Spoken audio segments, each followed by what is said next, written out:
अस्सलाम वालेकुम वरहमतुल्लाहि वबरकातुह। क्या हाल है प्यारे बच्चों, उम्मीद है आप सब खैरियत से होंगे। प्यारे बच्चों, आज हम लेसन नंबर 66 पढ़ेंगे और सूरत बकरा का रुकू नंबर 36 पढ़ेंगे। आपने यहाँ तवज्जो करनी है और सबक को अच्छी तरीके से याद करना है। अब हम इंशाअल्लाह सबक शुरू करते हैं। अऊज़ु बिल्लाहि मिनश शैतानिर रजीम। बिस्मिल्लाहिर रहमानिर रहीम। مثل الذين ينفقون أموالهم في سبيل الله كمثل حبة أنبتت 7 سنابل في كل سنبلة 100 حبة والله يضاعف لمن يشاء والله واسع عليم. مثل الذين ينفقون أموالهم في سبيل الله كمثل حبة أنبتت 7 سنابل في كل سنبلة 100 حبة والله يضاعف لمن يشاء والله واسع عليم. الذين ينفقون أموالهم في سبيل الله ثم لا يتبعون ما أنفقوا منا ولا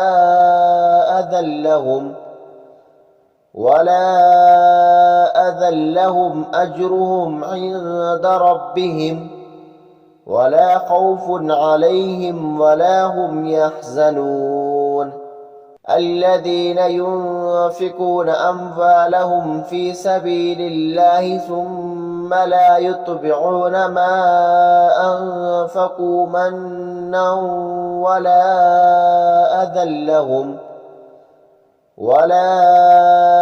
أذى لهم أجرهم عند ربهم ولا خوف عليهم ولا هم يحزنون. قول معروف ومغفرة خير من صدقة يتبعها أذى والله غني حليم. قول معروف ومغفرة خير من صدقة يتبعها أذى والله غني حليم. يا أيها الذين آمنوا لا تبطلوا صدقاتكم بالمن والأذى كالذي ينفق ماله رياء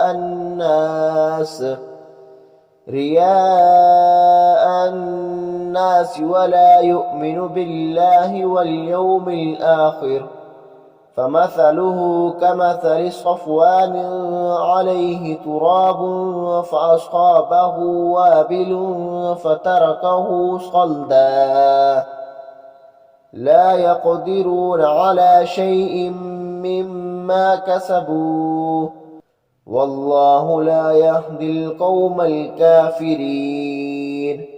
يا أيها الذين آمنوا لا تبطلوا صدقاتكم بالمن والأذى كالذي ينفق ماله رياء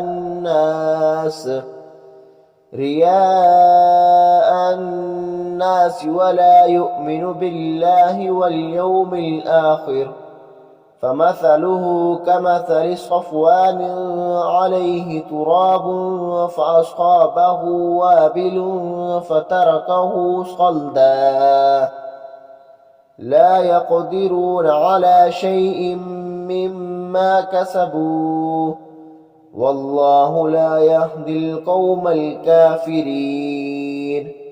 ومثل الذين ينفقون أموالهم ابتغاء مرضات الله وتثبيتا من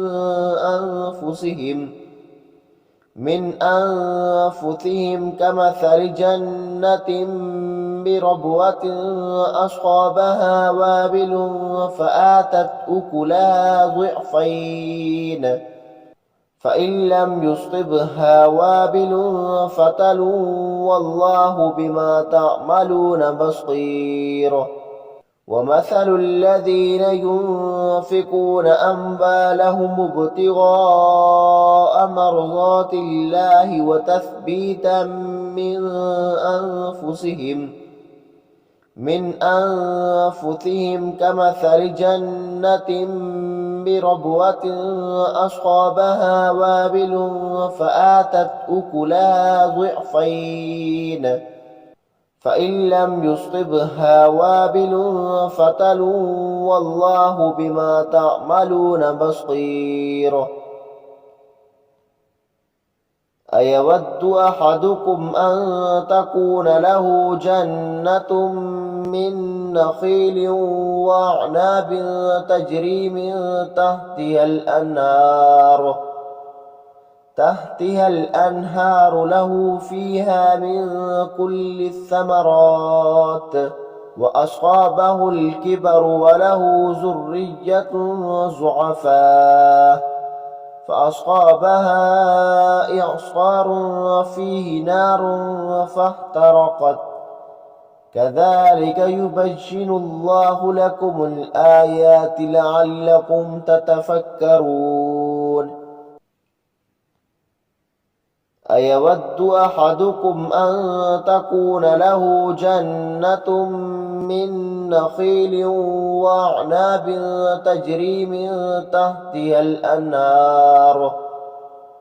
تحتها الأنهار له فيها من كل الثمرات وأصابه الكبر وله ذرية ضعفاء فأصابها إعصار فيه نار فاحترقت كذلك يبين الله لكم الآيات لعلكم تتفكرون सदक़ अल्लाहुल अज़ीम। ठीक है प्यारे बच्चों, इंशाल्लाह उम्मीद है आप लोग ये सबक बहुत जल्दी याद कर लेंगे। अब मैं आप लोगों से इजाज़त चाहता हूँ, दुआ में याद रखें। इंशाल्लाह मिलता है नए सबक के साथ। अस्सलामु अलैकुम व रहमतुल्लाहि व बरकातुहू।